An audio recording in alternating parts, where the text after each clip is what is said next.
بسم اللہ الرحمن الرحیم۔ السلام علیکم دوستوں، دنیا میں کوئی بھی ایک ایسا مسلمان نہیں ہے جو اپنے پیارے نبی کریم صلی اللہ علیہ وسلم سے محبت نہ کرتا ہو، جو ان کی عادت مبارک کو نہ جاننا چاہتا ہو۔ دوستوں، سب سے پہلے آپ یہ جان لیں کہ ہمارے پیارے نبی کریم صلی اللہ تعالیٰ علیہ وسلم نے جو اللہ کے حکم سے کہا وہ فرض اور جو اپنی مرضی سے کیا وہ سنت ہے۔ آپ نبی کریم صلی اللہ علیہ وسلم کی مبارک عادتیں دوستوں مختلف روایت متفق ہے کہ رسول خدا صلی اللہ تعالیٰ علیہ وسلم جسم اور لباس کی صفائی کا بے حد خیال رکھتے تھے۔ کبھی کبھار آپ صلی اللہ تعالیٰ علیہ وسلم بال بھی بڑھا لیتے تھے، مگر بالوں کو نہایت صاف ستھرا اور کنگھی سے سنوار کر رکھا کرتے تھے۔ آپ صلی اللہ تعالیٰ علیہ وسلم تیز قدموں سے چلتے تھے، حتیٰ کہ ان کے صحابہ کرام رضوان اللہ اجمعین کو ان کے ساتھ قدم ملانے میں دقت پیش آتی تھی، مگر آقا کریم گفتگو نہایت ہی آہستہ آہستہ کرتے تھے۔ ایک راوی کے مطابق نبی کریم صلی اللہ تعالیٰ علیہ وسلم اتنا ٹھہر ٹھہر کے بولتے تھے کہ ان کے ہر لفظ کا ایک ایک حرف بآسانی گنا جا سکتا تھا، چونکہ رسول اللہ صلی اللہ تعالیٰ علیہ وسلم کے منہ سے نکلنے والا ہر لفظ قانون تھا، لہٰذا وہ چاہتے تھے کہ جو کچھ بھی وہ کہیں سننے والے اسے اچھی طرح سے سمجھ لیں۔ نبی کریم صلی اللہ علیہ وسلم سادہ اور سیدھا زبان استعمال کرتے تھے، چاہے وہ کسی سے فرض سے گفتگو کر رہے ہوں یا مسلمانوں کے اجتماع سے خطاب کر رہے ہوں، ان کا ترک تکلم ہر طرح سے تصنع سے پاک ہوتا تھا۔ دوستوں، حضور صلی اللہ علیہ وسلم کی نہایت سادگی سے زندگی بسر کرتے تھے۔ وہ اپنی جوتیاں مبارک کی خود ہی مرمت کرتے تھے، اپنی بکریوں کا دودھ نکالتے اور اس طرح کے کام کے لیے اپنے خادم کو تکلیف دینا بھی گوارا نہ کرتے۔ ان کے ذاتی خادم حضرت اویس رضی اللہ تعالیٰ عنہ کا کہنا ہے کہ میں نے 10 سال رسول اللہ صلی اللہ علیہ وسلم کی خدمت اقدس میں گزارے ہیں۔ انہوں نے مجھ سے ایک بار بھی نہیں پوچھا کہ تم نے یہ کام کیوں نہیں کیا یا کیوں کیا ہے۔ وہ ہمیشہ مجھ سے نہایت شفقت فرماتے۔ نبی کریم صلی اللہ علیہ وسلم کو بچوں سے بے حد لگاؤ تھا۔ دوستو، رسول اللہ صلی اللہ علیہ وسلم کی عادت مبارک تھی کہ آپ صلی اللہ علیہ وسلم ننھے بچوں سے بڑا پیار کرتے تھے اور جہاں کہیں بھی بچوں کو دیکھتے خوش ہو جاتے اور بچوں کو ہنسانے کے لیے ان سے مذاق بھی کرتے تھے۔ فطری طور پر وہ اپنے نواسوں اور حضرت حسن رضی اللہ تعالیٰ عنہ اور حضرت حسین رضی اللہ تعالیٰ عنہ سے بے حد محبت کرتے تھے۔ بعض اوقات وہ نماز کے دوران بھی ان میں سے ایک کو بازوؤں میں اٹھا لیتے اور جب آپ صلی اللہ علیہ وسلم سجدے میں جاتے تو نواسے کو پاس کھڑا کر لیتے تھے اور سجدے سے اٹھ کر اسے گود میں اٹھا لیتے تھے۔ جب دونوں بچے ذرا بڑے ہوئے وہ مسجد نبوی میں ادھر ادھر دوڑتے پھرتے تھے۔ نماز با جماعت کے دوران بھی کبھی کبھار وہ رسول اللہ صلی اللہ علیہ وسلم کے ٹانگوں میں سے گزر جاتے تھے۔ رسول اکرم صلی اللہ علیہ وسلم انہیں کچھ نہ کہتے۔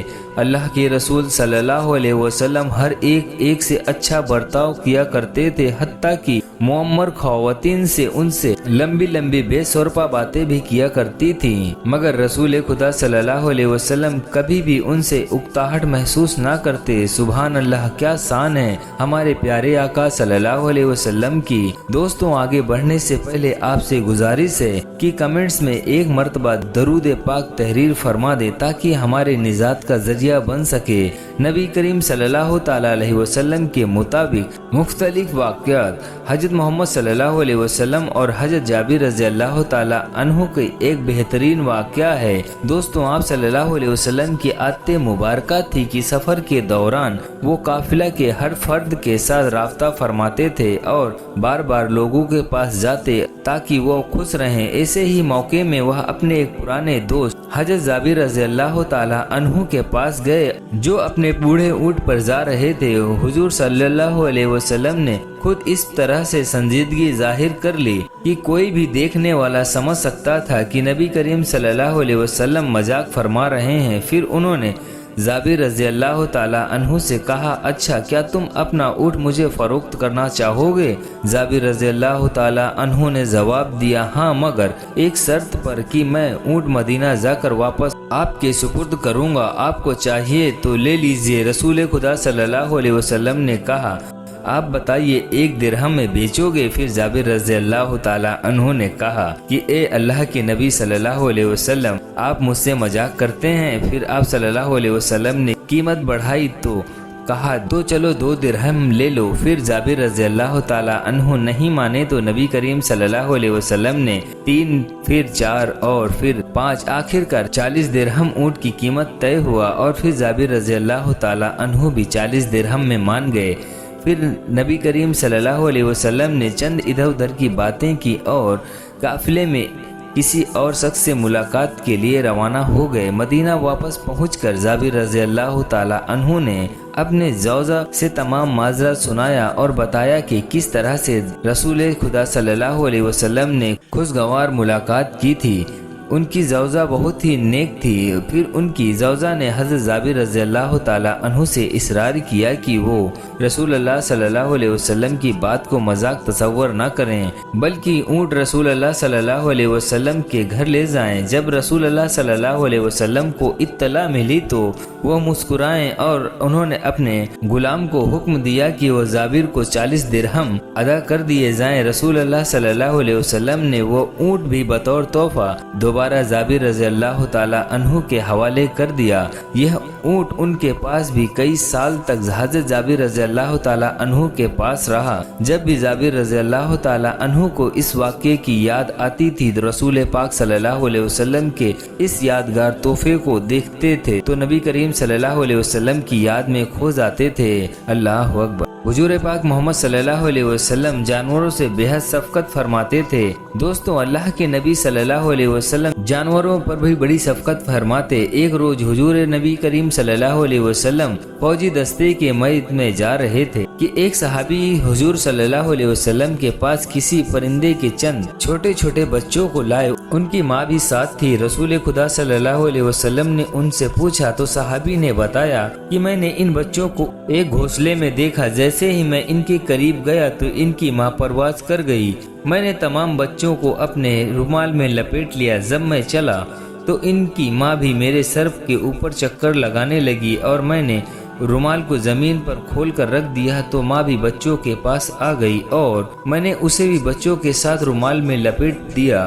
اب یہ سب آپ کے سامنے ہے۔ رسول اللہ صلی اللہ علیہ وسلم نے صحابی کو حکم دیا کہ وہ ترنت واپس جائیں اور بچوں کو ان کی ماں کے سمیت اس کے گھونسلے پر چھوڑ کر آئیں۔ اسی طرح سے ایک مرتبہ رسول پاک صلی اللہ علیہ وسلم نے فوج کی ہمراہ جاتے ہوئے ایک کتیا کو دیکھا جس کے بچے ماں کا دودھ پی رہے تھے۔ حضور صلی اللہ علیہ وسلم نے ایک سپاہی کو کتیا کے پاس کھڑا کر دیا اور اسے حکم دیا کہ وہ ساری فوج گزرنے تک کتیا کے پاس ہی کھڑا رہے اور کسی کو اسے پریشان نہ کرنے دے۔ حضرت محمد صلی اللہ علیہ وسلم کا ایک اور بھی بہت خوبصورت واقعہ دوستوں روایت میں آتا ہے کہ ایک اور سفر کے دوران حضور صلی اللہ علیہ وسلم چند صحابہ کے ساتھ میں تھے۔ انہوں نے صحرا میں ملنے والے ایک گڈریے سے بھیڑ خریدی۔ حضور صلی اللہ علیہ وسلم کے ایک رفیق سفر نے کہا میں بھیڑ کو ذبح کر لیتا ہوں۔ دوسرے صحابی نے ذمہ داری لی کہ میں اس کی کھال اتار لوں گا۔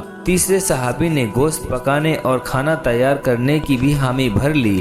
ہر ایک نے کچھ نہ کچھ اپنے ذمہ کام لے لیا تو رسول اکرم صلی اللہ علیہ وسلم نے کہا میں جا کر کچھ سوکھی لکڑیاں اکٹھی کرتا ہوں۔